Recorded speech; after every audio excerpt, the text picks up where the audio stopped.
کہ یہ وہ کفن ہے کہ جو اللہ نے جنت سے میرے لیے بھیجا ہے۔ بی بی زینب سلام اللہ علیہ نے اس کفن کو دیکھ کر یقیناً گریہ کیا ہوگا۔ ماں کا کفن ایک 6 برس کی بچی دیکھ رہی ہے۔ اس کے بعد ایک اور کفن نکالا کہ یہ آپ کے بابا علی ابن ابی طالب کا کفن ہے جو اللہ نے جنت سے بھیجا ہے۔ بی بی نے پھر گریہ فرمایا۔ یہ بی بی زینب سے اس لیے کہہ رہی تھیں، بی بی سیدہ کہ شہزادی زینب پنجتن میں سے ہر شہادت میں ساتھ میں شریک ہیں۔ پھر امام حسن علیہ السلام کے لیے کفن نکالا کہ یہ آپ کے بھیا حسن مجتبیٰ کا کفن ہے، گویا جب حسن کے کلیجے کے ٹکڑے تش میں گر رہے ہوں، حسن کی شہادت ہو جائے تو یہ کفن دے دیجیے گا۔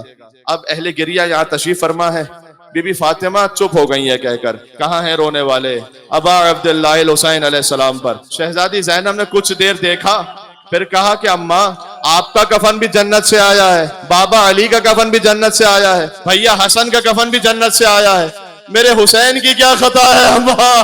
حسین کا کفن جنت سے نہیں۔ شہزادی نے فرمایا، اے بیٹی زینب، حسین کا لاشا 3 دن تک بے گوروں کا پھل کربلا کی۔ ام المصائب بی بی زینب سلام اللہ علیہا عاشور پر پہنچی ہیں، سامان صدقہ گویا ان کے ساتھ ہے اون اور محمد۔ بار بار اون و محمد آتے ہیں، آ کے کہتے ہیں ماموں جان ہمیں اجازت دیجیے میدان میں جانے کی، مقتل میں آپ پہ جان قربان کر دیں۔ حسین کہتے ہیں تم میری بہن کی نشانی ہو، میں کیسے تمہیں بھیج دوں، ماموں ہیں امام حسین علیہ السلام۔ بہرحال شہزادی زینب سلام اللہ علیہا آئیں اور آ کر فرمایا کہ بھیا میں نے آپ سے زندگی پر کچھ مانگا تو نہیں ہے، اب ایک سوال ہے کہ میرے بچوں کو مرنے کی اجازت دے دیجیے گا۔ شہزادی زینب ماں کی جگہ پر ہیں، اصرار ہوا، اور پھر اون و محمد علیہ السلام پہنچے۔ ایک وصیت کر دی تھی بی بی نے کہ دیکھو فرات کے قریب نہیں جانا لڑتے ہوئے، اس لیے کہ سکینہ پیاسی ہے، حسین کا علی اصغر پیاسا ہے، خبردار پانی کی قریب۔ شب عاشور بھی بٹھا کے وصیت فرمائی تھی کہ ایسے لڑنا تم کیوں کہو کہ لال خدا کے ولی کے ہو، فوجیں پکارے خود کے نواسے علی کے ہو، علی کے نواسے ہیں، جعفر طیار کے پوتے ہیں، بے پناہ جنگ کی، 7 اور 8 برس کے تو بچے ہیں، 3 دن کے بھوکے بھی ہیں، 3 دن کے پیاسے بھی ہیں۔ ایک عجب کیفیت طاری ہوئی، زخموں سے چور ہو کر زمین کربلا پر گرے دونوں بچے۔ ماموں جان ہمارا آخری سلام قبول فرما لیجئے۔ ایک طرف سے عباس بڑھے، ایک طرف سے حسین بڑھے، گویا ایک کو عباس نے گود میں لیا، ایک کو حسین نے اٹھایا، پہنچے خیمے میں۔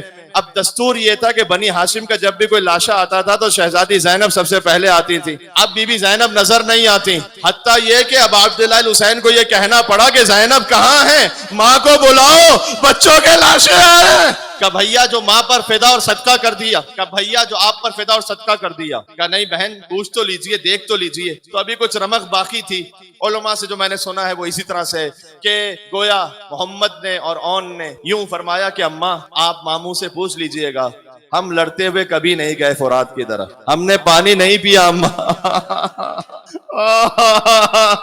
ماں نے جھک کر کربلا کی زمین پر سجدہ کیا، پروردگار شکر ہے تو نے قربانی قبول فرما لی، یہ کہہ کر اون و محمد سے دھارے۔ اس کے بعد بی بی زینب سلام اللہ علیہا نے اون و محمد کو یاد نہیں کیا، یعنی گریہ نہیں کیا۔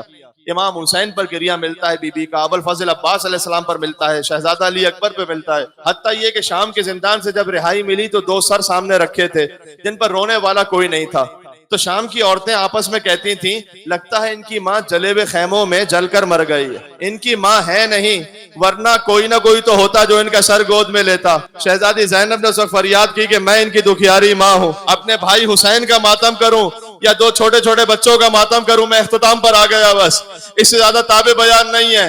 بی بی زینب آئی 40 پر کربلا پہنچی، وہاں پر حسین کو یاد کیا، عباس کو یاد کیا، کچھ دن قیام کے بعد پہنچی مدینہ۔ جب مدینہ پہنچی ہیں تو اپنے بیت الشرف میں داخل ہوئیں۔ عبداللہ ابن جعفر طیار فرماتے کیا غضب کا مصائب کا جملہ ہے، کہ معظمہ شاید غلط فہمی ہوئی ہے، رونا ماتم کرنا جس تک یہ جملہ پہنچ گیا۔